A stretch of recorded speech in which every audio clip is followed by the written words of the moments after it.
Hello, welcome to the We All Serve podcast, 26th episode of the We All Serve podcast. As always, make sure you are clicking subscribe, rate, and review this podcast. So, and share it. And share it. So other veterans, it's the gift for the business festival leaders. season. Yes, you know what? It's the gift for the Festivus for the rest of us.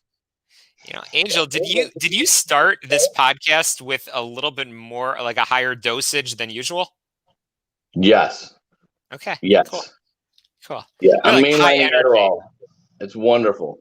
I love it. I love it. I love it. It's good. Government issue though. Well, hey, listen, it's great. Then we overpaid and it's lower quality. So there we go. Yep, pretty much. Okay, good. Just like me. Overpaid and lower quality. That's pretty much it. All right. Well, that's a great way to kick this conversation off. This is going to be our last episode of 2020, and it was in 2020 that we started this this podcast. Started this originally with our brother and friend Robert Lewis, who I know is tuning in. And shout out to you. You're the best. Marine Corps. Yeah. Rob left me some big shoes to fill.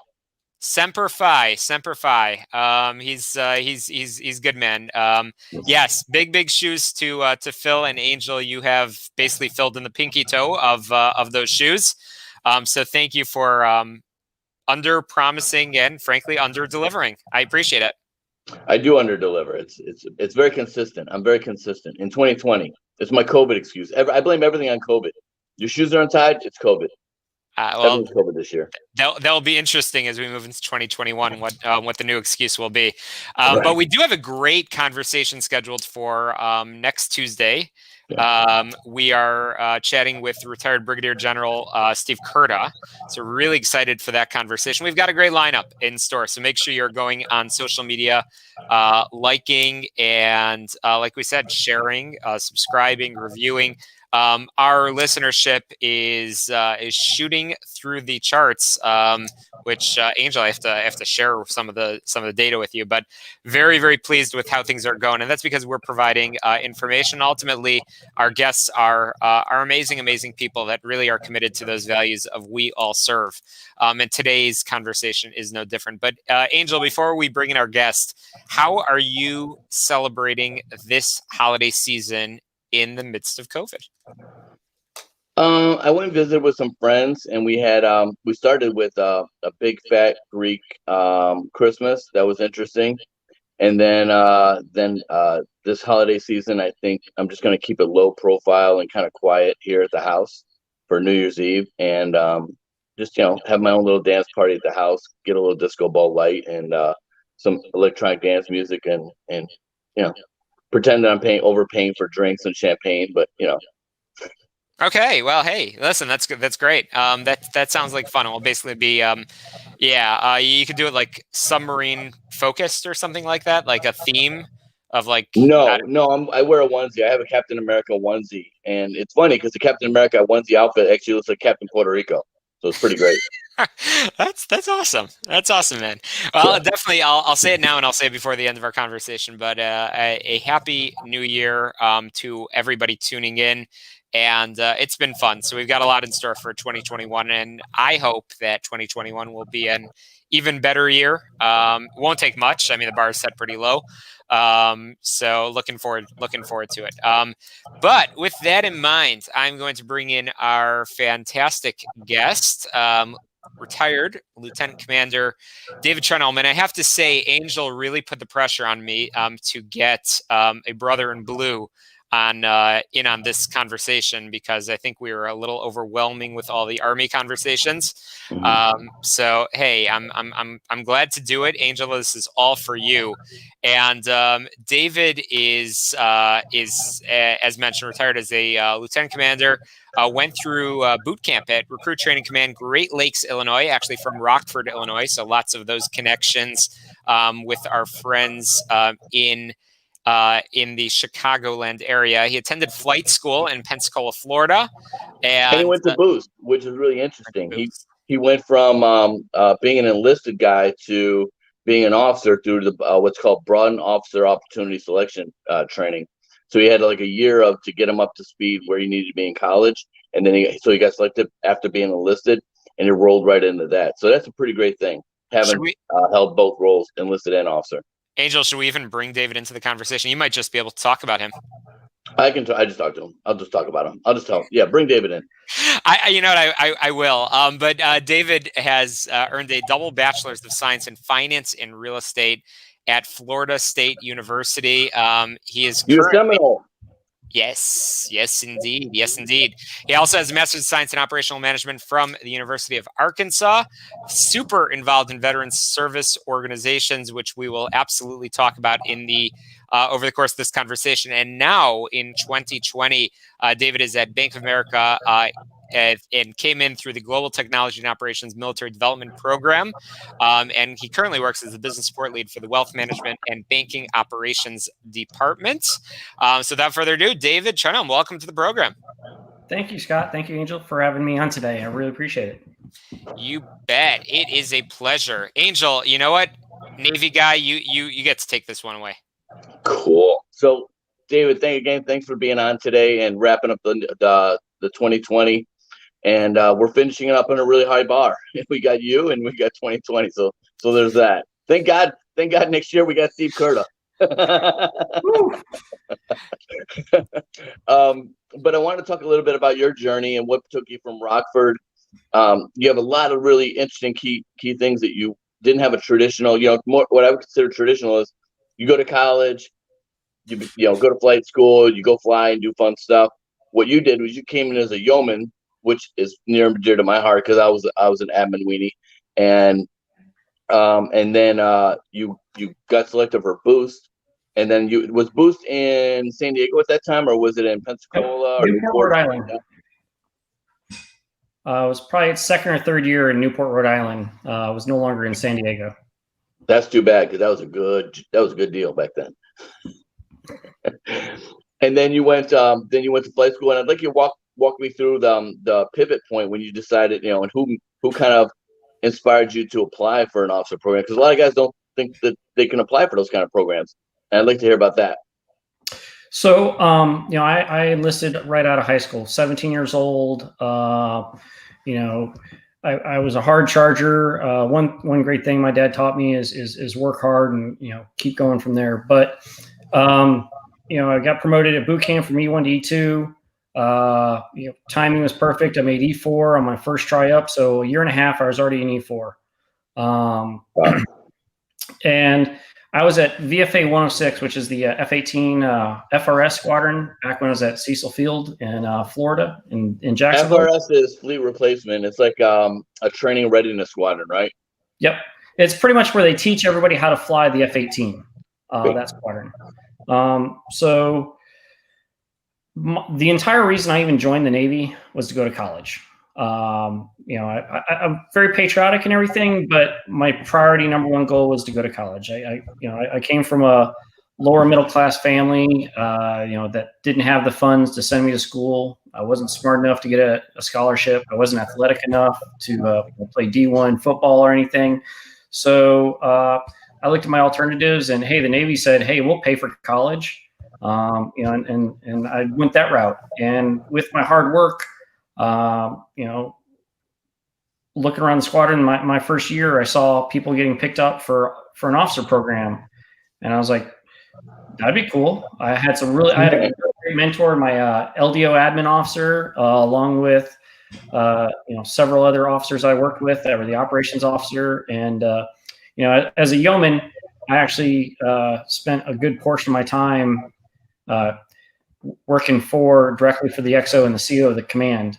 So I got to see a lot of the admin stuff that happened and recommendations, endorsements. So I had the plan. I was like, you know what? I'm going to apply. The worst thing they can say is no, but if I don't apply, I won't even have an opportunity. So I applied for Boost. And when the selection results came out, I was only an alternate. So I was a little bit bummed. I made the cut, but I didn't make the full cut.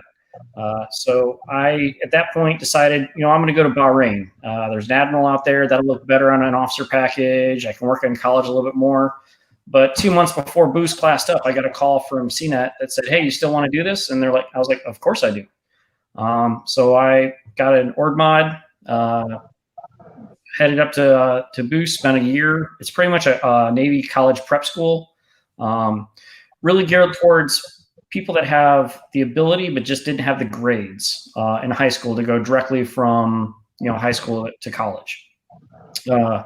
So spent a year really studying hard in your math, science, English, is all your basics, and then after that I left for Florida A&M ROTC unit in Tallahassee, Florida. Was a full-time student there for 2 years before I stayed at the unit, but I transferred over to Florida State, and the only reason I did that is because they had a real estate degree. I was really interested in real estate, and to complement my finance degree. And then selection time comes around. For the Navy, your choices pretty much going through ROTC unit are go drive submarines, go drive ships, fly in the front seat of planes or the back seat of planes. Well, the first two did not sound like fun at all. And so I put in for NFO first, only because out of fear. And I put. Can you explain to me what an NFO is? So NFO is a naval flight officer. So the easiest way I'll explain this to Scott so he'll understand it is, if you've ever seen Top Gun, Goose is the backseat guy. He's a naval flight officer. Maverick's the pilot. So I sit in the backseat, telling the guys with the sticks where to go. Thank you for explaining it to a simple guys in green. Well, what's interesting is that the way he described it, it sounds very cool and edgy. And he ended up in a P-3 Orion, which is not quite so cool and edgy. And I'm going to tell him. I'm going to put your stuff on Front Street. He did anti-submarine warfare in the back of a school bus. Tell me I'm wrong. Tell me I'm wrong. Big, fat, and slow. Our primary mission was to go out and look for submarines, but ever since 9/11, our secondary mission almost became our primary mission, where we were flying over land, Iraq, Syria, Afghanistan, Somalia.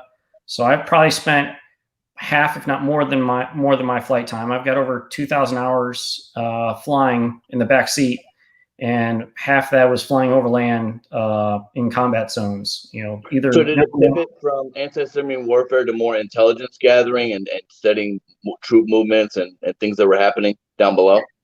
Yep. Yeah. So anti-submarine will always be our primary, but our secondary was intelligence, surveillance, and reconnaissance.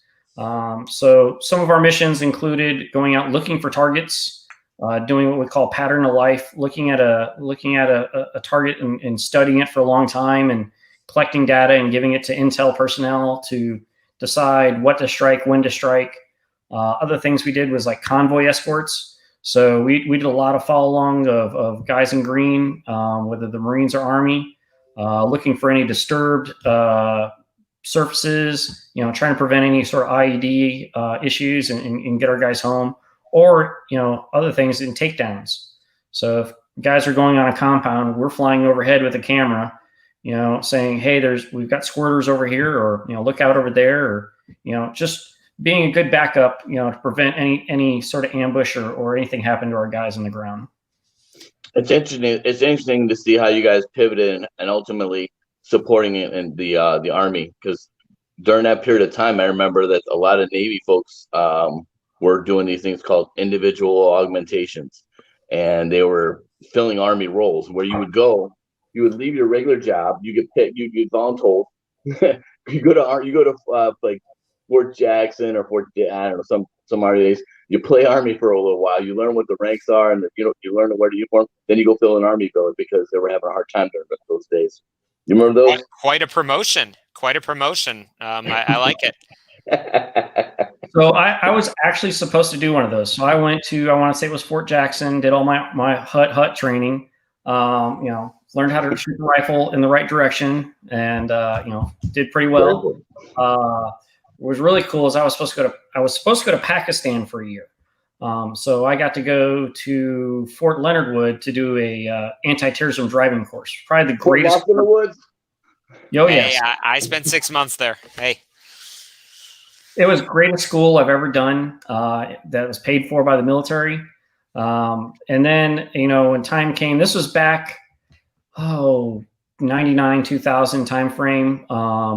When the government gave $7.5 billion to Pakistan, but there was a lot of political turmoil because the news in Pakistan is that we're increasing our footprint there and that the Marines are coming to invade.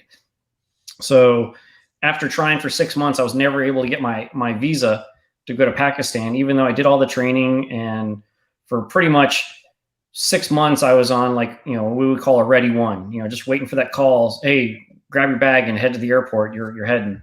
So I did all the training. Unfortunately, or fortunately, did not get to go. But like you said, we were there ready and prepared. I was going to go spend about a year and a half helping out the Army commands over there. So how long were you in when you retired? So active duty wise, it was a little over 20 years. But if you include the time I was ROTC, I mean, I was associated with the Navy for 25 years. Wow. And any best friends or greatest mentors that you can point to? Oh, there's so many, because everywhere I went, I had great mentors. One of my greatest mentors. Let's start with the admin LDOs and the admin Mustangs. Let's start with those guys. They're awesome. My admin LDO at my very first command, she was my very first mentor. I looked up to her because, when I joined the Navy, this was back in the Admiral Borda days. He was the first guy to go from E1 to CNO, the top rank in the Navy. And he created a Seaman to Admiral program that was going on the same time as my boost program, and listening to anybody that was a Mustang that, did time enlisted and then became an officer.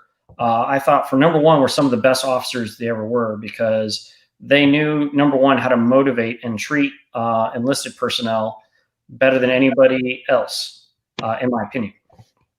And that's something I wanted to continue on when I became an officer. And then in my very first squadron, my XO, he was my first XO, Reggie Howard, became one of my lifelong mentors. And he actually, after he retired as a captain, came back as a retiree and performed my retirement ceremony for me. Oh, wow. So that's good, cool. Mentorship has helped me throughout my entire naval career, through college, through, picking orders, to, picking the right billets and, doing the right things, to even transitioning out of the Navy. And then even now I've got 4 or 5 mentors at Bank of America that are helping me progress. So I'm a huge advocate for mentorship. Yeah, Bank of America's got a really good really fantastic programs.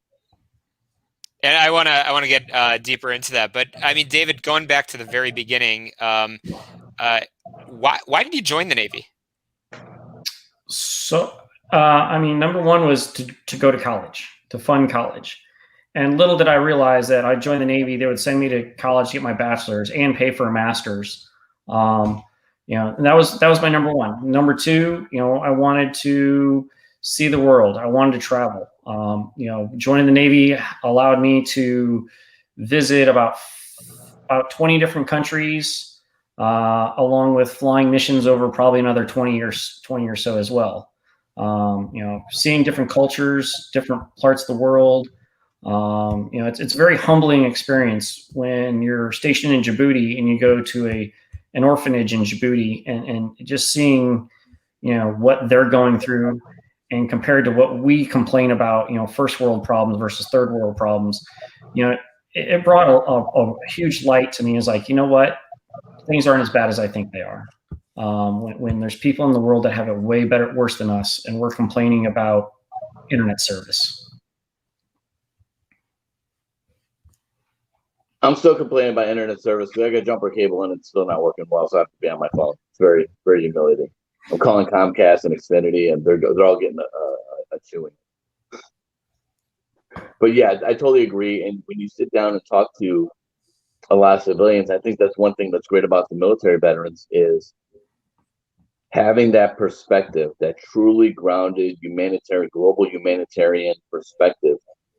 It's almost like we take it as a responsibility to educate those around us and say, look, we want to share with you our experiences. We want to be that ambassador, that emissary of the world, and bring to you things that you aren't seeing on TV, things that you aren't aren't encountering in their everyday life. You know, the I'm afraid that my sister's going to be gone tomorrow. My family and all these things they go to the wayside because we take them for granted, but they're so real. It's so important. And just sometimes the most rewarding thing we can do, and I'm sure that Shalom and David, you felt this, is when you see the light bulb go on and you go, wow, I got nothing. No, I just find it amazing because, you know, I appreciate, you know, all our amendments, our rights, you know, freedom of speech, freedom of religion, you know, freedom to bear arms. I mean, those three alone, you go into other countries, you know, and not everybody has those rights. They're taken away. You know, and I don't take those for granted. And you know, even though I might disagree with what some people do, you know, I still join the military so that somebody could do something that I disagree with because of their freedom of speech. And I want to make sure they still have that opportunity to say something, even if I disagree with it.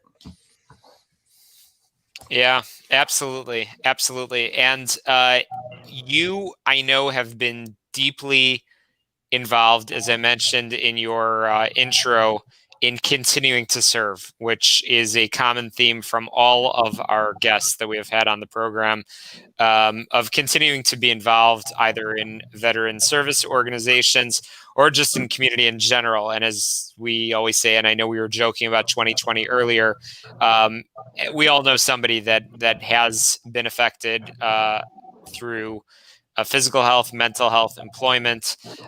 But David, you have continued to be involved with brothers and sisters that have served through a number of different organizations. We were actually joking about that before the show. But in particular, I know I've heard you talk about Vets to Industry. So let's talk about Vets to Industry as well as anywhere else that you have been involved. And I'd love to sort of hear a little bit about their resources and why you chose to continue to stay involved when, frankly, you're in civilian life and you could be involved in any cause imaginable. So I heard so many stories, especially Vietnam, World War II, and those before, of their horrible transition. You know, either they're out with no help, or maybe they got a 2-day class. And even now we have a 5-day, which we call in the Navy TAP class, Transition Assistance Program. It's got, every service has one. They all go by different names, but even they don't teach enough. You know, and I saw what other people went through, and Vets to Industry was created by Brian Arrington. He was an Air Force, I want to say sergeant, that even while on active duty, he was bombarded, like the fact that there's so many resources out there, but nobody knows about them. So he created a website, vetstoindustry.com, that you can go on, and I think there's somewhere between 1,000 and 10,000 different resources all over the country that are added, and they're constantly adding new things on there as we vet them. You know, and what it is, things like what, like resources, like jobs, like training. What kind of resources are we talking? What kind of things are we talking about? Everything. So I mean, you'll find links on there to Onward to Opportunity, which is run by Syracuse University. It's founded by the Schultz Foundation. That provides certifications, free certifications like PMP, HR, IT certifications to service members that are transitioning, along with a transition assistance program. There are a myriad of other ones, especially when it comes to IT with Microsoft, which is MSAA. I can't remember what it stands for. It escapes me. But if you're looking for Microsoft certifications, they connect. One of the major things we do, and I hate to say that COVID has a benefit or something good came out of it, but before, everyone who was networking is typically networking local, going to local job fairs. But as military members, we adapt, we overcome, we pivoted. We had a roadblock. Nobody could get together in person. So what do? They got on Zoom. Vets Industry is a networker. And so what do we do? So every about 3 weeks, and the next one's January 9th. And last I saw, there's only about 25 tickets left, but after that, you'll be on a waiting list of 500 people showing up to these events. They started off with about 100 or so, And what it combines is it combines recruiters, companies, job seekers, and veteran service organizations together all in one location, so that they can get the word out. We have people coming from Facebook, Wells Fargo, Bank of America, FEMA, and other veteran organizations like Operation New Uniform, which is one I'm near and dear to my heart, because they're one of the best transition assistance programs that helps you with that mentality of shedding your uniform and your rank and understanding what your true worth is as you become a civilian. And they also prepare you better than anybody, I think, when it comes to for the interview, and behavioral questions. So combining those three groups, every one is usually about the same. We have a keynote speaker, comes, talks for about 20-30 minutes. And then we allow recruiters and VSO organizations to advertise what they're doing and what's available. And then we hold breakout sessions, which, that's where I get involved a lot. I help facilitate the breakout sessions. So, everybody gets an opportunity to practice their elevator pitch, and then, companies are there to help them. And guess what? Most of these people that are coming from these companies are veterans themselves. So there's kind of an attitude for the most part that, like, hey, I'm from Bank of America, Brian Arrington's from Wells Fargo.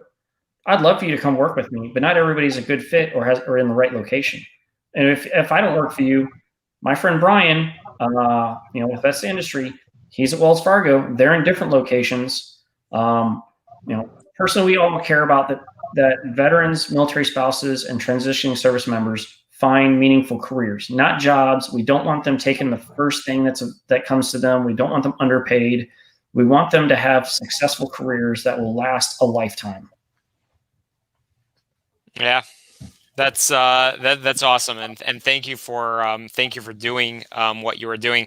Are there any other organizations that you want to give a shout out about? And I certainly want to transition into your professional work at Bank of America.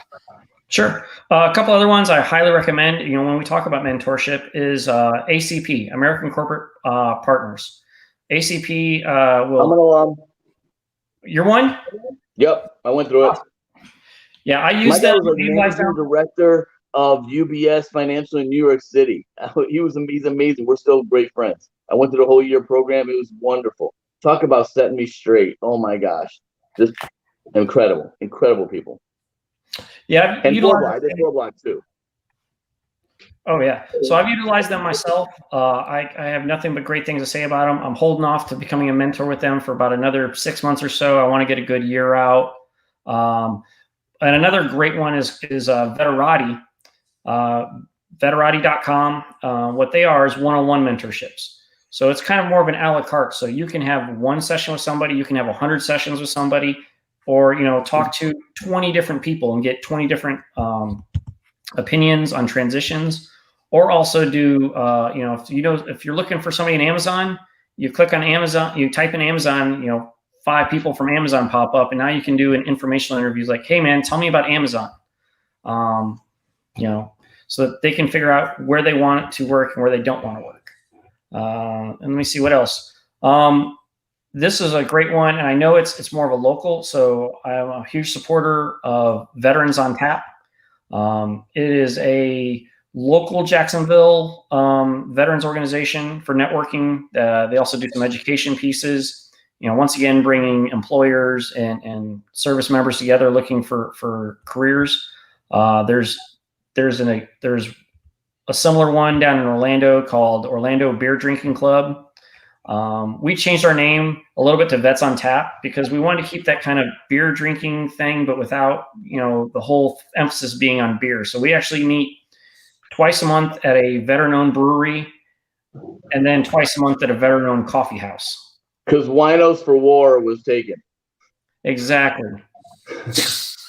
But there's other similar ones like that in San Diego. And what I tell people all the time is like, go look at your local veteran networking groups because those are the best ones. Because I've networked well in Jacksonville. I've got a few networks here and there in other locations. And, you know, you might talk to me about being logistics. I mean, Bank of America has logistics, but, you know, in Jacksonville, we have a gentleman named John McGriff. You want to work at Amazon, you're a veteran or a military spouse, that's the guy you talk to learn how to get hired with Amazon. He will coach you. He'll look at your resume. He's a senior HR recruiter, and he takes the time out of it, out of his day to help people. You know, and you wouldn't know him. You know, he comes to these events, but we know him so well, and he's a good friend of ours that, you know, we push people to him all the time. You know, it's those local networking events. You know, the virtual ones are great, and don't get me wrong, they've kind of opened things up nationwide, but those local ones, to learn the market, the job market in your local area is key. Because like in Jacksonville, Florida, you know, while I transition, you know, and this, it could caveat to the next piece is, I did not realize that the banking industry was huge in Jacksonville, Florida. It is a huge technology and operations hub for Bank of America, Citi, Chase, Deutsche, CIT, Black Knight, and a couple others. Yeah, absolutely. Wow. I had no idea. You always think New York, Chicago, you know, some of those hubs, but Jacksonville, wow, kind of blows me away. Which runs me back to well, last week we talked with Joe Wallace about some of the technology programs and internships, 1 year programs, kind of things that they do with Microsoft. And then reading your bio, it kind of read like Bank of America was doing something similar, the same thing, only more towards technology with the finance aspect of it. Can you talk us through a little bit of that? So I joined Bank of America through the Global Technology and Operations Military Development Program. It is a 2-year internship with the bank that's rotational. So you spend 1 year in the operations side, which is what I'm doing, and then 1 year in the technology side. But that being said, I'm not expected to be a coder. I'm not an IT guy. It's more of, you have to think of like project management, operations management, you know, dealing with people, you know, solving problems, you know, getting in there with our military mojo and you know, taking any issue by the horn and solving them. So it's a great program. Everyone that's done it, you know, finds permanent employment, because, you know, 70% of what you're doing is your job, whatever you're doing. Because like right now I'm doing business support. I've got other friends that are doing other things. And my biggest thing is get people to stop with stigmas. So yes, Bank of America is more than just tellers and financial advisors. Like I was talking about technology and operations, there's 9,000 employees in Jacksonville. Most of them are not tellers and financial advisors. Most of them are behind the scenes. Like, I don't deal with customers. I deal with what we would call a frontline person. So I deal with the financial advisor. The financial advisor puts in an order for something, it goes in the system, or they request something. I'm on the other end verifying and making sure it gets done smoothly, going from one system to another. You know, which makes it interesting. And it's amazing because there's a, you know, it gets away, you know, you don't have to have a finance degree to do these programs. Like for Bank of America's program, we require you have to be a minimum of an E7 and above. I can't remember if there's a minimum year amount, but and a bachelor's. Nowhere in there does it say finance, whatever. I just happen to have a finance and real estate degree, but what I don't have is an MBA. A lot of people freak out and say, "Oh, I've got to get an MBA in marketing and banking." I'm like, I'm not working on a Series 6, 7, or any of those type of things. I'm not selling anybody any products. I'm solving problems. Like a perfect example with the PPP loans that came out. You know, how do we, you know, that literally gets signed into law. The next day, we've got to start processing those loans. Well, guess what? There's nothing that's created to process those loans because we haven't seen the legislation yet to see what we even have to do. Or develop the process on how Bank of America is going to affect those loans and implement that loan application process based on law that was just established. Nothing's there yet because it's never existed. So you got to build it from scratch. And that's where the military resiliency comes in, says, okay, we got the outcome, we got the desired end state we want. Okay, now let's work backwards and figure this out. And that's where the military guys, you and your team kind of lead that, right? Yep. And it was hilarious with COVID because all my coworkers were freaking out. They were like, what are we doing? Are we going home? We're not going home. I've been working from home since March. But my biggest thing was, hey guys, it's okay. We're going to be okay. We're going to go home. Do we say congratulations or I'm sorry? I don't know. Some people don't want to be home with the kids. I don't know. It's all very confusing. I'm conflicted. It's ways, but I miss people. I'm a team person. I love being around others. I love helping. It's okay, but I definitely like it. That being said, like the first month I was home, I mean, Lowe's and Home Depot probably got $4,000 of me for projects because, hey, I'm home. We're trying to figure this out, but now I can be home for the guy to come do a project. So that's what the PPP and the stimulus money went to. Lowe's, Home Depot, and Amazon. They should just written a check directly to Jeff Bezos. That's all the questions I have. Thank you. Yeah, no, I'm good as well. David, you are a pleasure, and you shared a lot about your service. You've shared a lot about organizations you're involved in. I'm putting up there. There we go. Your LinkedIn over there. So I know you are deeply passionate, as we've said, trying to help folks, veterans that have served, but also you're a connector. Well, I was about to say, is it all right if people connect with you? But I just put out your information, so there you go. You don't even really have a choice, do you? Nope. All I ask is, if you're connecting, you're a veteran, leave a little note. Say, hey, Dave, I saw you there with Scott and Angel on We All Serve. Would love to connect, and I'm more than happy to help anybody out in their transition. Appreciate what you're doing, and looking forward to working together in 2021. And as we always say, we all serve. You certainly are the embodiment of that. My closing comments, then I'll turn it to Angel, is to all of our listeners, to all of our friends, past guests, everybody. Thank you. Thank you for spending a little bit of time with us. We got some good conversations in store.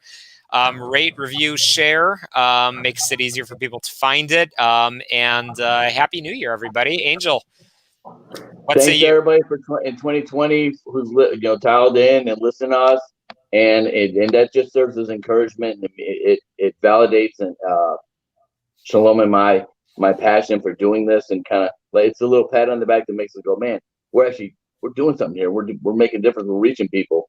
And it inspires us to do more and get better, even more interesting guests on the show for 2021, and keep on serving. Amen, brother. Appreciate it. All right, that will wrap up the conversation. Thank you, David, and looking forward to seeing everybody next week. Thank you, Scott.